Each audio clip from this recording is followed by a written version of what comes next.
আল্লাহর ওলি রওজায়ে পাকের সামনে গিয়ে পয়গম্বরকে ডাক দিয়া কয়, ওগো আল্লাহর পয়গম্বর, অনেক দূরে বসবাস করি পয়গম্বর, ইচ্ছা করলো আপনার রওজায়ে পাকে আসতে পারি না। মন ব্যাকুল হয়ে থাকে, আবেগ আপ্লুত হয়ে থাকে, কখন আসবো গো আপনার রওজায়ে পাকে, আর কখন আপনাকে সালাম জানাবো গো। কিন্তু আমার আসার সুযোগ হয় না, সামর্থ্য হয় না। এমন কোনো দিন নাই যেই দিন আমার রূহটাকে আপনার রওজায়ে পাকে পাঠাই নাই। সুবহানাল্লাহ বলেন। এ পয়গম্বর, এ আল্লাহর হাবিব, প্রতিদিন আমার রূহটাকে আপনার রওজায়ে পাকের মধ্যে আমি প্রেরণ করে দিতাম, আর ওই রূহটা আপনার রওজায়ে পাককে চুম্বন করে সুজা আমার কাছে যাইতো, আমি সান্ত্বনা পাইতাম। সুবহানাল্লাহ। আজকে অনেক কষ্টের পর, অনেক মুজাহাদার পর, অনেক যুদ্ধ জিহাদের পর, ত্যাগের পর আপনার রওজায়ে পাকের মধ্যে উপস্থিত হয়ে গেলাম। যতক্ষণ পর্যন্ত আপনার হাত মুবারক বাহির না করবেন আর আমার দুই ঠোঁট দিয়ে আপনাকে চুম্বন না করব, ততক্ষণ পর্যন্ত আমার বাড়িতে আমি ফেরত যাব না। আবার হারা ইতিহাসের পাতা খুলে দেখুন, যখন এই তিবনি বললেন ফাহাদিহি দাওলাতুল আশবাহি কাদ হাজারাত ফামদুদ ইয়ামিনাকা কাই তুযা বিহা শাফাতি। ওগো আল্লাহর হাবিব, অনেক কষ্টের পর, অনেক ত্যাগ স্বীকার করার পর আপনার রওজায়ে পাকের মধ্যে আমি উপস্থিত হয়ে গেলাম। সুতরাং মেহেরবানি করে আপনার হাত মোবারক গুলোকে বের করে দিন, আমার দুই ঠোঁট দিয়া চুম্বন করবো গো, এরপর আমি সান্ত্বনা নিয়ে আমার বাড়িতে ফেরত যাব। আল্লাহর হাবিব সাথে সাথে রওজায়ে মুবারক থেকে হাত মুবারক বের করে দিলেন। সুবহানাল্লাহ বলুন, আরো জোরে বলুন সুবহানাল্লাহ। গোটা পৃথিবীর মানুষ সাক্ষী, পয়গম্বরের দুই হাত যখন পয়গম্বর বের করে দিলেন, গোটা পৃথিবীর আল্লাহ পয়গম্বরের হাত মুবারকের আলোতে গোটা পৃথিবী আলোকিত হয়ে গিয়েছিল। সূর্যটা কিছুক্ষণের জন্য মলিন হয়ে গিয়েছিল। সুবহানাল্লাহ। এতে প্রমাণ করে হায়াতুন নবী, নবী জিন্দা না মুর্দা? জোরে কন, নবী জিন্দা না মুর্দা? কিন্তু আমার দেশে, আমার এলাকায় কিছু ভাইরা আছে, এরা বুঝে না। আমাদের দেওবন্দি ওলামায়ে কেরামদেরকে বকাবকি করে, যদিও আপনাদের এলাকায় নাই। কথা বলেন ঠিক কিনা? এই মাসে আমার আপনার নবী, বিশ্বনবী রহমতে আলম হযরতে মুহাম্মদ আরবি সাল্লাল্লাহু তাআলা আলাইহি ওয়াসাল্লাম এই পৃথিবীর বুকে আগমন করেছিলেন। আল্লাহ পাকের কুদরতি কারিশমা, কুদরতি মহিমা, তিনি তার দোস্ত, তার হাবিবকে এই মাসেই পৃথিবী থেকে আবার তার দরবারে রফিকে আলার ডাকে সাড়া দিয়ে, এই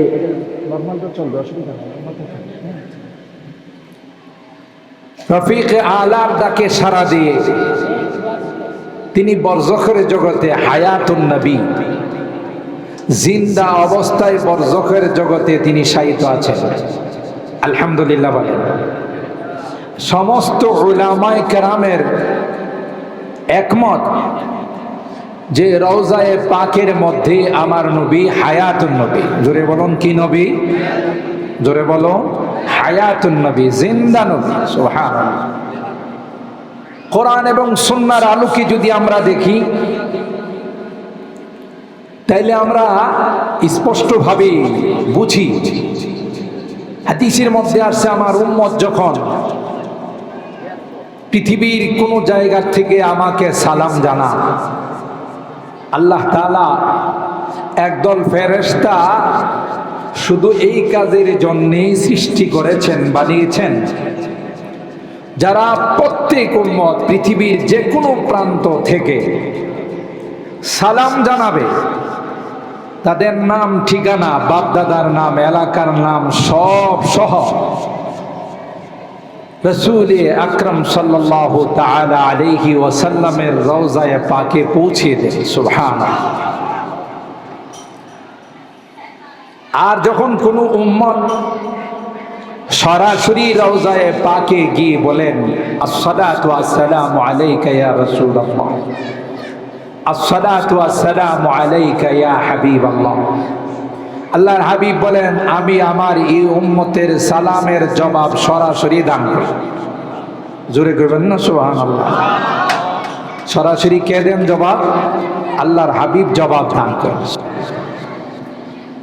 যে রওজায়ে পাকে গিয়ে সরাসরি সালাম জানাবেন, আর্থিক সংকুলান হচ্ছিল না, বিধায় যাওয়ার সুযোগ হচ্ছিল না। বহু চেষ্টার পর তিনি একবার যাওয়ার জন্য মনস্থ করলেন। হাদিয়া কি নিয়ে যাবেন নবী পাকের জন্য? দুইটা কবিতা তিনি বানাইছেন। সুবহানাল্লাহ বলেন। আল্লাহর নবীকে হাদিয়া দেওয়ার জন্য কি বানাইছেন? দুইটা আরবি কবিতা। তিনি যখন রওনা দিলেন, তখন মদিনার গভর্নরকে আল্লাহর হাবিব স্বপ্ন দেখালেন। আপনারা এদিকে তাকান, শুনেন শুনেন। ইবলিস, আপনাদের এলাকার ইবলিস মারা গেছে না জিন্দা আছে?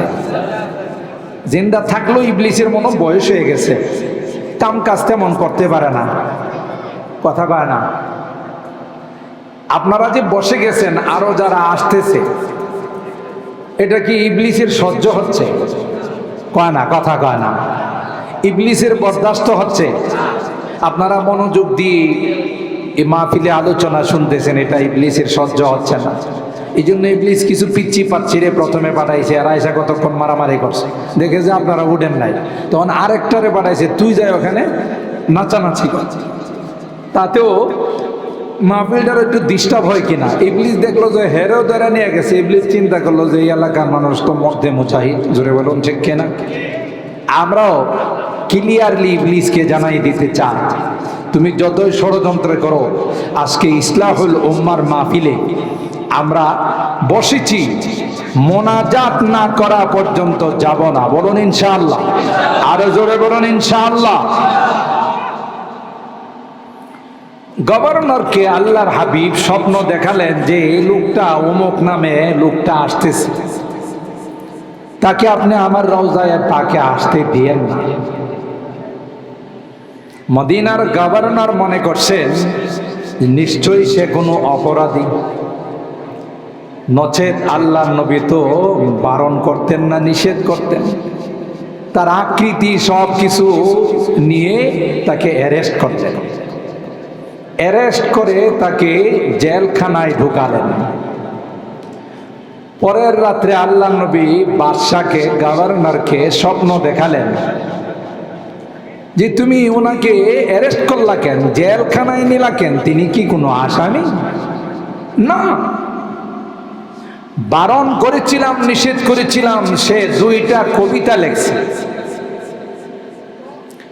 এই দুইটা কবিতা যদি আমার রওজায়ে পাকের সামনে পড়ে, আমি নবীর রওজায়ে পাক থেকে হাত মোবারক বাহির করা ছাড়া কোনো বিকল্প নাই। এমন ইশক আর প্রেম আর ভালোবাসা নিয়ে সে আসছে। কি ছিল সেই দুইটি কবিতা? সুবহানাল্লাহ। আমাদের হযরত বড় হুজুর রাহমাতুল্লাহ আলাইহি প্রায় এই দুইটা শের পড়তেন। কবিতাগুলো পড়তেন আর চোখের পানিগুলো টপ টপ টপ টপ করে ফেলতেন। কেন? ওনারা খাঁটি আশেকে রাসূল ছিলেন, শুধুই 12 রবিউল আউয়ালের আশেকে রাসূল ছিলেন না, কথা কয় না। ওনারা খাঁটি আশেকে রাসূল ছিলেন। আরবিতে দুইটা কবিতা তিনি, দুইটা শের তিনি লিখেছিলেন। ওয়াফিল বুদি রূহি কুনতু উরসিলুহা ওয়াফিল বুদি রূহি কুনতু উরসিলুহা তুকাব্বিলুল আরদা আন্নি ওয়া হিয়া নাইবাতি ফাহাদিহি দাওলাতুল আশবাহি কাদ হাযারাত ফাহাদিহি দাওলাতুল আশবাহি কাদ হাযারাত ফামদুদ ইয়ামিনাকা কাই তুহযা বিহা শাফাতি।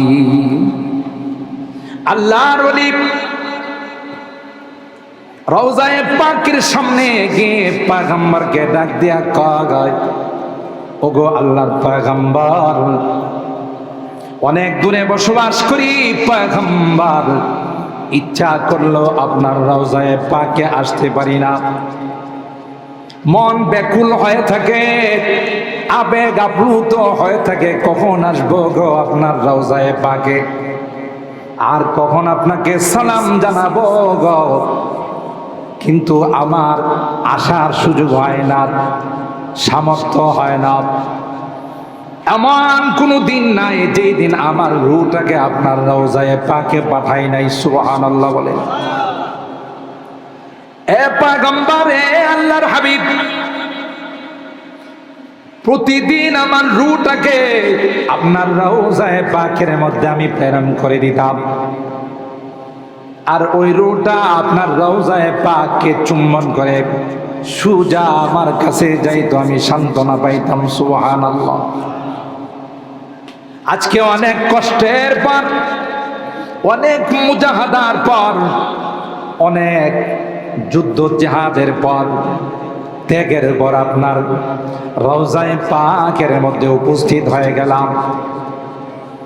যতক্ষণ পর্যন্ত আপনার হাত মুবারক বাহির না করবেন আর আমার দুই ঠোঁট দিয়ে আপনাকে চুম্বন না করব, ততক্ষণ পর্যন্ত আমার বাড়িতে আমি ফেরত যাব না। আবার ভাইরা, ইতিহাসের পাতা খুলে দেখুন, যখন এই তিবনি বললেন ফাহাদিহি দাওলাতুল আশবাহি কাদ হাযারাত ফামদুদ ইয়ামিনাকা কাই তুহযা বিহা শাফাতি। ওগো আল্লাহর হাবিব, অনেক কষ্টের পর, অনেক ত্যাগ স্বীকার করার পর আপনার রওজায়ে পাকের মধ্যে আমি উপস্থিত হয়ে গেলাম। সুতরাং মেহেরবানি করে আপনার হাত মোবারক গুলোকে বের করে দিন, আমার দুই ঠোঁট দিয়া চুম্বন করব গো, এরপর আমি সান্ত্বনা নিয়ে আমার বাড়িতে ফেরত যাব। আল্লাহর হাবিব সাথে সাথে রওজায়ে মুবারক থেকে হাত মুবারক বের করে দিলেন। সুবহানাল্লাহ বলুন, আরো জোরে বলুন সুবহানাল্লাহ। গোটা পৃথিবীর মানুষ সাক্ষী, পয়গম্বরের দুই হাত যখন পয়গম্বর বের করে দিলেন, গোটা পৃথিবীর আল্লাহ পয়গম্বরের হাত মুবারকের আলোতে গোটা পৃথিবী আলোকিত হয়ে গিয়েছিল। সূর্যটা কিছুক্ষণের জন্য মলিন হয়ে গিয়েছিল। সুবহানাল্লাহ। এতে প্রমাণ করে হায়াতুন নবী, নবী জিন্দা না মুর্দা? জোরে কন, নবী জিন্দা না মুর্দা? কিন্তু আমার দেশে, আমার এলাকায় কিছু ভাইরা আছে, এরা বুঝে না। আমাদের দেওবন্দি ওলামায়ে কেরামদেরকে বকাবকি করে, যদিও আপনাদের এলাকায় নাই। কথা বলেন ঠিক কিনা?